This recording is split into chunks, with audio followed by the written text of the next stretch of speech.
Сәлеметсіздер ме, құрметті студенттер? Бүгінгі біздің тәрбие сабағымыздың тақырыбы сыбайлас жемқорлыққа жол жоқ. Сабағымыздың мақсаты сыбайлас жемқорлық деген ұғымды түсіндіріп, пайда болу жағдайлары жайлы түсінік қалыптастыру, өз көзқарастарын білдіріп, дүниетанымдарын кеңейту. Елбасымыз Нұрсұлтан Әбішұлы Назарбаев, сыбайлас жемқорлық бұл ғаламдық мәселе. Одан әлемнің бірде-бір мемлекеті, бірде-бір саяси жүйе, бірде-бір саяси тәртіп қорғалған емес. Сондықтан бұл індетке бірлесе қарсы тұруымыз керек деп атап өткен болатын. Адамзатқа ертеден таныс сыбайлас жемқорлық заманмен бірге өсіп өркендеп, небір тегеурінді қарсылықтарға төтеп беріп, қайда мол қаражат пайда болса, сол жерге тамыр жайып, бүгінге дейін жойылмай отырған қауіпті кеселдің бірі. Басқа дамушы елдер сияқты біздің жас мемлекетіміз де жегі құрттай бұл кесел айналып өткен жоқ. Тарихи тереңнен бастау алған сыбайлас жемқорлық бүгінде бүкіл әлем қоғамдастығына өте үлкен қауіп төндіріп отыр. Біздің республикамызда бұл мәселеге қарсы күрес шаралары тәуелсіздік алған сәттен бастап мемлекеттің бірінші кезектегі міндетіне айналды. Жемқорлық сөзі латын тілінен аударғанда сатып алу деген мағынаны береді. Жемқорлық ол мемлекеттің басқару құрылымындағы лауазымды қызметкерлердің өздеріне тапсырылған қызмет мүмкіндіктерін жеке бастарының пайдасы мен мүддесі үшін пайдалану мақсатында жасаған қоғамға қауіпті қылмыстық іс-әрекеттері. Жемқорлықтың жалпылама белгілері лауазымды адамның өзінің немесе делдал арқылы пара берушінің немесе оның өкілі болған адамның пайдасына жасалған іс-әрекеті, әрекетсіздігі үшін ақша, бағалы қағаздар, өзге де мүлік құқығы мен мүлік сипатындағы пайда түрінде пара алу, туыстық және жерлестік, жақындықтарына байланысты қызметке ретсіз қабылдау және көтермелеу.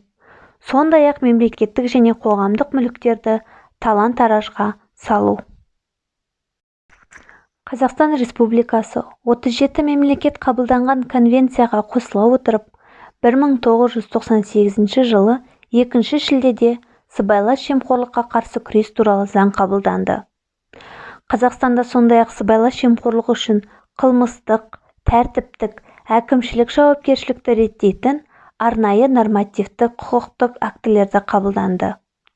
Оларға 1995 жылы мемлекет қызмет туралы және де 1998 жылы қабылданған сыбайлас жемқорлыққа қарсы күрес туралы заңдары жатады. 2001 жылы Мексикада Біріккен ұлттар ұйымының сыбайлас жемқорлыққа қарсы конвенциясына қол қоюға арналған дүниежүзілік конференция ашылды. Біріккен ұлттар ұйымы 2003 жылы 9 желтоқсан күнін халықаралық сыбайлас жемқорлыққа қарсы күн деп жариялады. Сыбайлас жемқорлықтың зардаптары қоғамның бақытты болашағын тежейді, елдің халықаралық беделіне көлеңке түсіреді. Жұртшылықтың заң мен әділдікке, билікке деген сеніміне сызат түсіреді.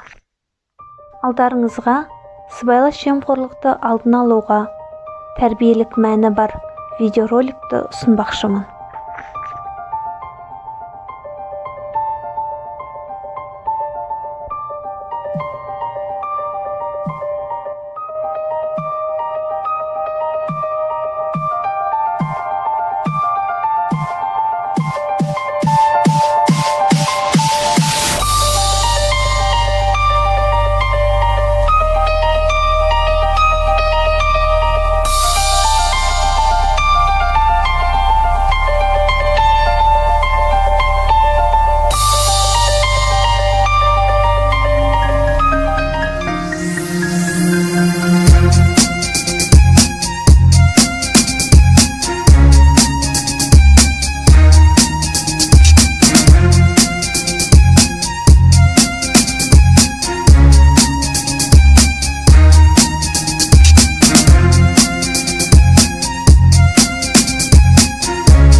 Және де бүгінгі біздің тәрбие сабағымызды қорытындылай келе, біздің қоғамда сыбайлас жемқорлыққа орын жоқ дегім келеді.